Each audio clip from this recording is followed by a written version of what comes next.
오는 11월 미 대선을 앞두고 현재 미국에서는 15개 주에서 민주당과 공화당의 대선 후보를 뽑는 이른바 슈퍼 화요일 경선이 치러지고 있습니다. 바이든 대통령과 트럼프 전 대통령의 대결로 좁혀지는 분위기인데요. 국립외교원 민정훈 교수와 자세한 이야기 나눠보겠습니다. 안녕하십니까? 자, 미국 시각이 지금 이제 한밤이죠. 그러다 보니까 좀 결과가 조금씩은 나오고 있는 것 같긴 합니다. 예. 그렇습니다. 스포츠투데이 15개 주에서 네. 경선을 치르는데요. 예. 동부도 있고 중부도 있고 서부도 있기 때문에 잘 아시는 것처럼 미국이 6개의 시간대를 갖고 있기 때문에 이제 시간대가 빠른 동부부터 이제 투표가 끝나서 네. 이제 개표가 시작되고 있는 상황입니다. 예. 그리고 말씀해 주신 것처럼 바이든 대통령과 트럼프 전 대통령이 압승을 거둘 거라고 예상이 되고 있기 때문에 예. 벌써 개표가 시작한 얼마 안 됐는데 예. 이제 그 버몬트라든지 노스캐롤라이나 버지니아 같은 동부주에서는 두 후보가 네. 어떤 승리를 거둔다 이런 그 결과가 좀 나오고 있는 상황입니다. 큰 이변은 없을 것으로 보이고, 자, 그렇다면 좀 트럼프 대통령부터 좀 지켜봐야 할 텐데, 대선 출마 자격을 박탈한 콜로라도주 판결이 있었어요. 근데 이게 어쨌든 연방대법원에서 어쨌든 출마 자격에 문제가 없다 이렇게 판결을 뒤집었습니다. 그럼 이제 뭐 문제가 되는 거 전혀 없는 거야? 그냥 나가면 되는 건가요? 트럼프 대통령 입장에서는? 출마 자격 시비와 관련된 논란은 이제 종지부를 찍었다고 할 수가 있겠습니다. 대법원에서 내리는 판결이 그러니까 영어로 파이널 세이해서 마지막으로 내리는 결정이기 때문에 네. 이 부분에 대해서 더 이상 이제 그 뭔가 대응할 수 있는 그 조치가 없기 때문에 헌법을 개정하지 않는 한, 연방법을 개정하지 않는 한 그런 부분에 대해서는 할 대응 조치가 없을 거라고 생각을 하고 있고요. 그렇기 때문에 콜로라도 주 대법원이 이제 소송을 걸었던 그 트럼프 전 대통령을 그 경선 투표용지에서 제외해야 된다. 이 부분에 대해서는 완전히 네. 기각이 된 것이고, 따라서 그와 유사한 소송을 걸었던 이제 다른 예. 주 같은 게 메인주라든지 일리노이주 같은 경우에서도 예. 이 대법원 판례가 선례가 되면서 예. 자동적으로 이제 기각이 될 거로 보고 있습니다. 그렇기 때문에 트럼프 대통령에게 부과되었던 출마 자격 관련 소송은 이제 끝났다고 볼 수 있고요. 그럼에도 불구하고 여전히 많은 그 기소가 돼 있고 사법 리스크가 남아 있기 때문에 네. 좀 지켜봐야 될 것 같습니다만, 어쨌든 트럼프 전 대통령 입장에서는 이번 어떤 정치적 승리, 대법원의 판결을 승리로 보고 있고, 예. 미국에서도 이거는 트럼프 대통령에 대해 굉장히 큰 법적 정치적 승리다 이렇게 보고 있기 때문에 이러한 승리를 바탕으로 해가지고 예. 현재 부과되고 있는 어떤 그 소송이다, 좀 마녀 사냥, 정치적 기수다 이런 주장을 계속 펼치면서 예. 향후에도 이제 그 연방 대법원이 그 결정을 할 그러한 사법 그 판결에 대해서 기소에 대해서 계속 압박을 하는 예. 그런 모양을 보여주고 있습니다. 변수라고 했다면 바로 이 사법 리스크인데, 어쨌든 연방 대법원의 결정이 내려졌기 때문에 진행이 되는 것으로 보이고, 자, 그렇다면 헤일리 전 유엔 대사 과연 얼마나 득표를 할 것이냐, 이것도 상당히 관심이거든요. 이것에 따라서 뭐 바이든 후보에게 끼친 영향도 있을 수 있는 것이고, 트럼프 후보에게 얼마나 표가 가는 것도 상당히 관심인데, 헤일리 전 유엔 대사는 어느 정도의 지지를 받을 수 있을까요? 대체적으로 봤을 때 그 버지니아 주라든지 네. 아니면 좀 그 매사추세츠 주라든지 뭔가 좀 그 중도 성향이 좀 있는 주라고 할 수 있는 곳에서는 뭐 20-30% 정도의 어떤 득표를 할 수 있지 않을까 예상을 하고 있습니다만, 네. 전반적으로 15개 주를 평균해 봤을 때 80% 이상을 트럼프 전 대통령이 가져갈 거기 때문에 그렇게 의미 있는 득표는 못할 거라고 생각을 하고 있습니다. 네, 네. 그렇지만 완전히 완패를 할 거라고 예상이 되고 있음에도 불구하고 말씀해 주신 것처럼 무당파나 중도층, 예. 어떤 그 반 트럼프 정서가 강한 유권자들의 표를 헤일리 후보가 흡수해 왔기 때문에 이러한 경향이 슈퍼 화요일에도 지속이 된다면 이것은 경선이 아니라 본선에서 중도 확장에 대한 트럼프의 후보의 능력에 대해서 의구심을 계속 제기하는 것이기 때문에 예. 그런 부분에서 주목하고 있다 생각하고 있습니다만, 예. 어쨌든 이번 슈퍼 화요일에서는 트럼프 전 대통령이 압승으로 끝날 거다 생각하고 있습니다. 헤일리 전 유엔 대사가 만약에 트럼프 대통령이 이번 그러니까 슈퍼 화요일에 다 이긴다면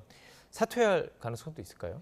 사퇴를 할 거로 예상을 하고 있습니다. 그러니까 헤일리 전 대사 입장에서는 네. 나름대로 지금까지 선방을 해왔다 생각을 하고 있어요. 예. 중도 성향이 강한 뉴햄프셔라든지 자기의 정치적 고향인 사우스캐롤라이나에서 그 이전에 실시됐던 여론조사보다는 격차를 줄이면서 예. 나름 선방을 했습니다. 물론 패배를 하긴 했습니다만, 예. 그렇기 때문에 슈퍼 화요일까지 어떤 그 선거운동을 지속할 동력을 확보를 했습니다만, 네네. 그럼에도 불구하고 사우스캐롤라이나 어떤 거기 경선에서 패배를 한 이후에 예. 공화당 지지층으로부터 후부터 이제 그 재정 지원이 끊기고 예. 이제 아무래도 선거를 계속할 동력이 거의 상실됐기 때문에 이번 슈퍼하이를 끝으로 해가지고 네. 이제 자신의 정치적 행보 이번 2020년 대선의 정치적 행보는 마무리를 짓고 네. 차기 2024년을 준비하지 않을까 생각하고 있습니다. 지금 공화당 후보를 얘기하고 있는 겁니다. 지금 그런데 참 특이한 것은 오늘 기사를 보니까 헤일리 후보를 지지했던 그 20-30%의 그 사람들이 만약에 헤일리 후보가 사퇴했을 때 트럼프를 지지할 것이 뭐 당연히 뭐 같은 공화당이니까 생각이 되지만 그렇지가 않다 그러더라고요. 오히려 바이든 후보를 지지할 수도 있다. 이 얘기가 나오던데 이거 사실인지 왜 그런지도 궁금하거든요. 가능성은 뭐 배제할 수 없습니다만 네, 이제 2024년에서 그 헤일리 후보가 보여줬던 그러한 중도층 무당파들을 흡수하는 그런 능력은 이제 검증이 됐기 때문에 이제 2028년 대선을 끌고 갈 거라 생각하고요. 그럼 말씀해 주신 것처럼 남아 있는 그럼 헤일리 후보의 지지층들은 누구에게 표를 던질 것이냐 예. 이 부분인데 제가 개인적으로 생각할 때는 표심을 결정하는 시간이 좀 걸릴 거라고 생각을 합니다만 아무래도 바이든 대통령에게 표를 던지는 거 쉽지 않을 거라 생각하고 있어요. 쉽지 않다. 어쨌든 예. 공화당 지지층이고요. 네. 그 공화당 지지층이 이제 2016년 경우를 좀 보시면 뭐 좀 차이가 있을 수 있겠습니다만 2016년 같은 경우에 트럼프 후보가 나왔을 때 정치도 아웃사이더고 공화당 주류의 어떤 정치적 기조는 완전히 좀 동떨어진 이러한 미국 우선주의를 내세웠거든요. 예. 그래서 많은 공화당 지지층들이 투표 막판까지 굉장히 고심하면서 표를 던질까 말까를 갖다 고심했습니다. 예. 근데 그럼에도 불구하고 결국에는 바이든 대통령 후보가 당선되는 것을 그 당시에 힐러리 클린턴 후보가 당선되는 막아야 되기 때문에 트럼프 후보에게 또 표를 던졌거든요. 그래서 당시에 공화당 지지층의 어떤 그 트럼프 후보 지지가 90%가 넘었어요. 예, 예. 근데 지금 생각해 보면 트럼프 후보가 4년의 그 대통령을 지금 수행을 했고 네네. 그리고 공화당 후보들의 지지층이 더 많이 알려져 있기 때문에 그런 측면에서 본다면 그러한 고심은 시간이 지날수록 2016년에 비해 더 덜해질 거라고 생각하고 있고요. 그렇지 않을까 그렇기 생각- 때문에 예, 예. 어떤 이번 본선 11월에 가까워질수록 예. 그러한 중도 성향의 반 트럼프 성향을 보여줬던 공화당 지지층은 결국 트럼프 전 대통령이 표를 던지지 않을까 예상하고 있습니다. 알겠습니다. 방금 이제 TV를 트신 분들은 우리 총선 얘기해야 되는데 미국의 선거 얘기하나 근데 미국이 크기 때문에 지금 과정들이 있습니다. 11월이라도. 근데 지금 딱 흐름을 보면 그럼 바이든과 트럼프 아무래도 이 구도가 될 것으로 보이는데 여론조사가 나오는 것을 보면요. 물론 이제 오차 범위 안에 있긴 하지만 트럼프 전 대통령이 계속 앞서는 것으로 나타나고 있거든요.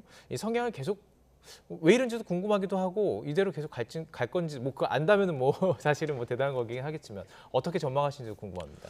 아무래도 그 작년 9월인가요? 예. 9월 이후부터 이제 그 양자 대결 여론조사 그 평균 추이를 보면 아무래도 이제 그 말씀해 주신 것처럼 트럼프 전 대통령이 조금씩 앞서고 있는 그런 결과가 나오는데요. 예. 그 격차가 큰 건 아닙니다. 오차 범위 내에서 주로 2, 3%, 1% 내에서 앞서고 있기 때문에 네네. 그렇게 의미 있는 결과라고 보기는 어렵습니다만 예. 어쨌든 이러한 트럼프 전 대통령이 보이는 우세는 미국 유권자들이 갖고 있는 바이든 행정부에 대한 불만이 표출된 거다 이렇게 생각하고 있습니다.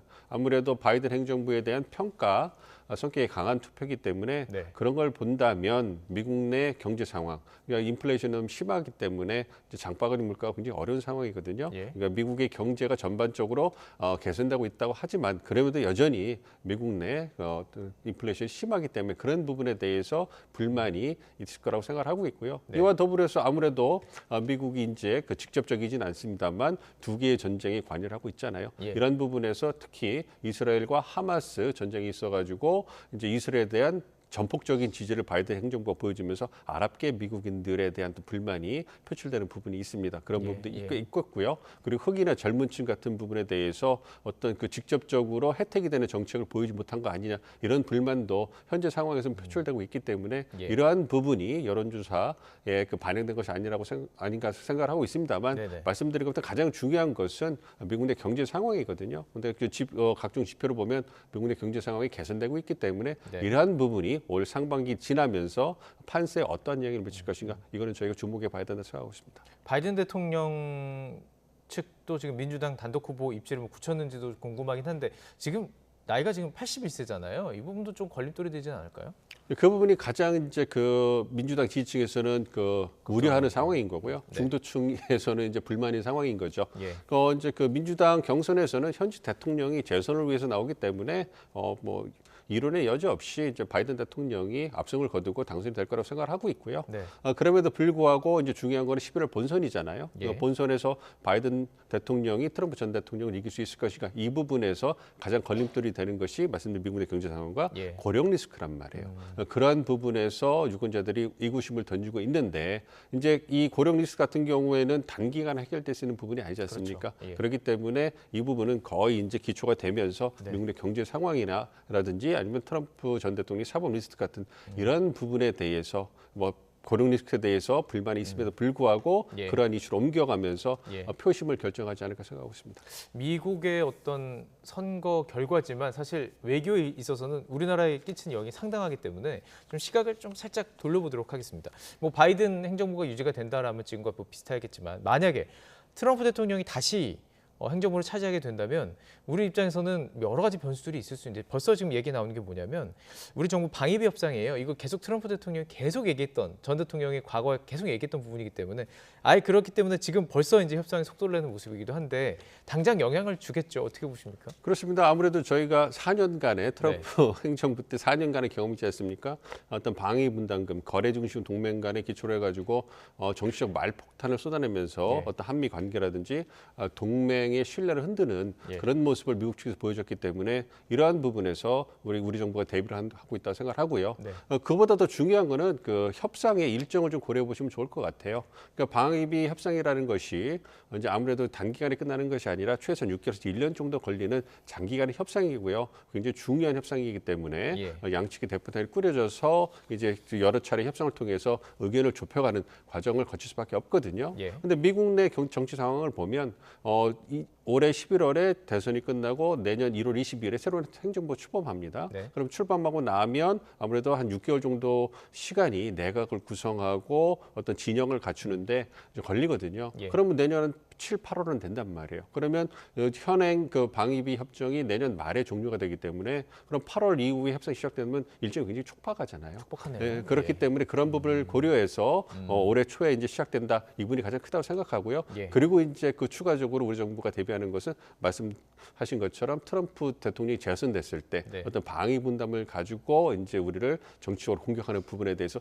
대응할 수 있는 어떤 부가적인 효과가 있는 것이죠. 그래서 이번 협상을 올해 통해 가지고 만약에 지난번 현행과 마찬가지로 5년 기한의 방위비 협상을 마무리를 올해 말에 끝낸다면 그거에 대해서 트럼프 대통령이 재선되더라도 정치적 불만이 있다고 하더라도 이미 끝난 협상에 대해서 어떻게 제기할 수 없을 것이고 5년이면 트럼프 대통령의 임기가 끝나기 때문에 우리 그 부분에 대해서는 좀 이렇게 좀 상쇄되는 효과가 있을 거라 생각하고 있습니다. 그리고 지금 북한 그 외교 문제를 짚어볼 수밖에 없는데 지금 어쨌든 외교 지형이 한미일이 하나 돼서 어쨌든 뭐 북중러 특히 이제 북한을 압박하는 형세인데 만약에 트럼프 대통령이 나 북한과 대화할 거야.